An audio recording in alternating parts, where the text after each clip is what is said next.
ನಮಸ್ಕಾರ. ಸೊನ್ನೆ ಸುತ್ತಿದ್ದ ಪಂತ್ ರಾಜಸ್ಥಾನ್ ವಿರುದ್ಧ ಹೀನಾಯವಾಗಿ ಸೋತಿತು ಲಕ್ನೋ. ನಂತರ ನೀಡಿದನು ಸ್ಫೋಟಕ ಹೇಳಿಕೆ. ಹಾಗಾದ್ರೆ ಸುದ್ದಿಯ ಕಂಪ್ಲೀಟ್ ಮಾಹಿತಿ ಏನು? ಅಷ್ಟಕ್ಕೂ ರಾಜಸ್ಥಾನ್ ವಿರುದ್ಧ ಲಕ್ನೋ ಸೋತ ಬಳಿಕ ನಾಯಕ ರಿಷಬ್ ಪಂತ್ ಹೇಳಿದ್ದೇನು ಗೊತ್ತಾ? ಬನ್ನಿ ಇದರೆಲ್ಲದರ ಬಗ್ಗೆ ಈ ವಿಡಿಯೋದಲ್ಲಿ ಕಂಪ್ಲೀಟ್ ಆಗಿ ತಿಳಿಸ್ಕೊಡ್ತಾ ಹೋಗ್ತೀನಿ. ಆದ್ದರಿಂದ ವಿಡಿಯೋವನ್ನ ಕೊನೆವರೆಗೂ ನೋಡಿ. ಆದ್ರೆ ಅದಕ್ಕಿಂತಲೂ ಮುನ್ನ ಯಾರು ನಮ್ಮ ಚಾನೆಲ್ಗೆ ಸಬ್ಸ್ಕ್ರೈಬ್ ಮಾಡಿಲ್ವೋ ಸೊ ದಯವಿಟ್ಟು ಚಾನೆಲ್ಗೊಂದು ಸಬ್ಸ್ಕ್ರೈಬ್ ಮಾಡಿಕೊಂಡು ಈ ಕೂಡಲೇ ವಿಡಿಯೋಗೊಂದು ಲೈಕ್ ಮಾಡಿ.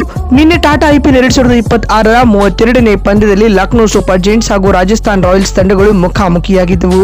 ಉಭಯ ತಂಡಗಳಿಗೂ ಇದು ಲೀಗ್ ಸುತ್ತಿನ 7ನೇ ಮ್ಯಾಚ್ ಆಗಿತ್ತು. ಈ ಪಂದ್ಯದಲ್ಲಿ ಲಕ್ನೋ ತಂಡ ಹೀನಾಯ ಸೋಲು ಕಾಣುವ ಮೂಲಕ ಟೂರ್ನಿಲಿ 5ನೇ ಸೋಲಿನ ಮುಖಭಂಗವನ್ನ ಎದುರಿಸಿದರೆ ಅತ್ತ ರಾಜಸ್ಥಾನ್ ಈ ಪಂದ್ಯವನ್ನ ಭರ್ಜರಿಯಾಗಿ ಗೆದ್ದುಕೊಂಡು 5ನೇ ಗೆಲುವಿನ ರುಚಿಯನ್ನ ಕಂಡಿದೆ. ಇದಕ್ಕೂ ಮುನ್ನ ಈ ಪಂದ್ಯದಲ್ಲಿ ಟಾಸ್ ಸೋತು ಮೊದಲು ಬ್ಯಾಟಿಂಗ್ ಮಾಡಿದ ರಾಜಸ್ಥಾನ್ ಕೇವಲ 20 ಓವರ್ಗಳಲ್ಲಿ 159 ರನ್ ಕಲೆ ಹಾಕಲಷ್ಟೇ ಶಕ್ತವಾಯಿತು. ತಂಡದ ಪರ ರವೀಂದ್ರ ಜಡೇಜಾ ಅಜಯ್ 43 ರನ್ ಗಳಿಸಿದ್ದೇ ಹೈಯೆಸ್ಟ್ ಸ್ಕೋರ್ ಎನಿಸಿಕೊಂಡ್ರೆ ಅತ್ತ ಪ್ರಿನ್ಸ್ ಯಾದವ್ ಹಾಗೂ ಮೋಶಿನ್ ಖಾನ್ ಮತ್ತು ಮೊಹಮ್ಮದ್ ಶಮಿ ತಲಾ 2 ವಿಕೆಟ್ ಪಡೆದು ಮಿಂಚಿದರು. ಈ ಅಲ್ಪ ಮೊತ್ತದ ಟಾರ್ಗೆಟ್ ಬೆನ್ನಟ್ಟಿದಂತ ಲಕ್ನೋ ತಂಡ ಬ್ಯಾಟಿಂಗ್ನಲ್ಲಿ ನೀರಸ ಪ್ರದರ್ಶನ ತೋರಿತು. ಪರಿಣಾಮವಾಗಿ 18 ಓವರ್ಗಳಲ್ಲಿ ಕೇವಲ 119 ರನ್ಗಳಿಗೆ ಆಲ್ಔಟ್ ಆಯಿತು. ಸ್ನೇಹಿತರೆ, ತಂಡದ ಪರ ಮಿಚ್ ಮಾರ್ಷ್ 55 ರನ್ ಬಾರಿಸಿದ್ದು ಟಾಪ್ ಸ್ಕೋರ್ ಎನಿಸಿಕೊಂಡರೆ ಇತ್ತ ಆರ್ಚರ್ 3, ಬ್ರಿಜೇಶ್ ಹಾಗೂ ಬರ್ಗರ್ ತಲಾ 2 ವಿಕೆಟ್ ಪಡೆದುಕೊಂಡರು. ಇದರೊಂದಿಗೆ ರಾಜಸ್ಥಾನ್ ಈ ಪಂದ್ಯದಲ್ಲಿ 40 ರನ್ಗಳ ಭರ್ಜರಿ ಗೆಲುವು ದಾಖಲಿಸುವುದರ ಜೊತೆಗೆ ಲಕ್ನೋ ತಂಡಕ್ಕೆ ಸೋಲಿನ ಶಾಕ್ ನೀಡಿದೆ. ಇನ್ನು ಈ ಪಂದ್ಯದಲ್ಲಿ ನಾಯಕ ರಿಷಬ್ ಪಂತ್ ಬ್ಯಾಟಿಂಗ್ ನಲ್ಲಿ ನೀರಸ ಪ್ರದರ್ಶನ ತೋರುವ ಮೂಲಕ ಡಕ್ಔಟ್ ಆದರು. ತಂಡದ ಸೋಲಿಗೆ ಇದು ಪ್ರಮುಖ ಕಾರಣ ಎಂದು ಇದೀಗ ವಿಶ್ಲೇಷಿಸಲಾಗುತ್ತಿದೆ.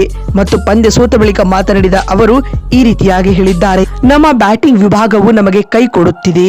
ಕಳೆದ 7 ಮ್ಯಾಚ್ಗಳಲ್ಲಿ ಇದು 5ನೇ ಸೋಲು. ಬ್ಯಾಟಿಂಗ್ ನಲ್ಲಿ ನಾವು ಹೆಚ್ಚಿನ ಜವಾಬ್ದಾರಿಯನ್ನ ತೆಗೆದುಕೊಳ್ಳಬೇಕಿದೆ ಎಂದು ಪಂತ್ ಅಸಮಾಧಾನವನ್ನ ವ್ಯಕ್ತಪಡಿಸಿದರು. ಮಾತು ಮುಂದುವರೆಸಿದ ಅವರು ಮತ್ತು ಈ ಪಂದ್ಯದಲ್ಲಿ ಪಂತ್ ಯಾವುದೇ ರನ್ ಗಳಿಸಲಾಗದೆ ಔಟ್ ಆಗುವ ಮೂಲಕ ನಿರಾಸೆ ಮೂಡಿಸಿದರು. ತಮ್ಮ ಕಳಪೆ ಫಾರ್ಮ್ ಬಗ್ಗೆ ಮಾತನಾಡುತ್ತಾ ತಂಡಕ್ಕೆ ಅಗತ್ಯವಿರುವಾಗ ರನ್ ಗಳಿಸಲು ಸಾಧ್ಯವಾಗದೇ ಇರುವುದು ಬೇಸರ ತಂದಿದೆ ಎಂದು ತಿಳಿಸಿದರು.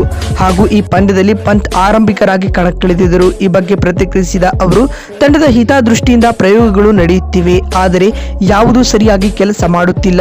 ಮುಂದಿನ ಪಂದ್ಯಗಳಲ್ಲಿ ಬ್ಯಾಟಿಂಗ್ ಕ್ರಮಾಂಕದ ಬಗ್ಗೆ ಮತ್ತೆ ಆಲೋಚಿಸಬೇಕಿದೆ ಎಂದು ರಿಷಬ್ ಹೇಳಿದ್ದಾರೆ. ಹಾಗೂ ಮಾತು ಮುಂದುವರೆಸಿದ ಅವರು, ನಮ್ಮ ಬೌಲರ್ಗಳು ಅದ್ಭುತ ಕೆಲಸ ಮಾಡಿದರು. ಎದುರಾಳಿ ತಂಡವನ್ನು 159 ರನ್ಗಳಿಗೆ ನಿಯಂತ್ರಿಸಿದ್ದು ಶ್ಲಾಘನೀಯ. ಆದರೆ ಬ್ಯಾಟಿಂಗ್ ವಿಭಾಗದಲ್ಲಿ ನಾವು ಅವರ ಶ್ರಮಕ್ಕೆ ನ್ಯಾಯ ಒದಗಿಸಲು ವಿಫಲರಾದೆವು ಎಂದು ಪಂತ್ ಹೇಳಿದ್ದಾರೆ.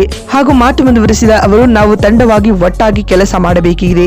ಸೋಲಿಗೆ ಹೊರಗಿನ ಕಾರಣಗಳನ್ನು ಹುಡುಕುವ ಬದಲು ನಮ್ಮೊಳಗೆ ನಾವು ಉತ್ತರಗಳನ್ನು ಕಂಡುಕೊಳ್ಳಬೇಕು.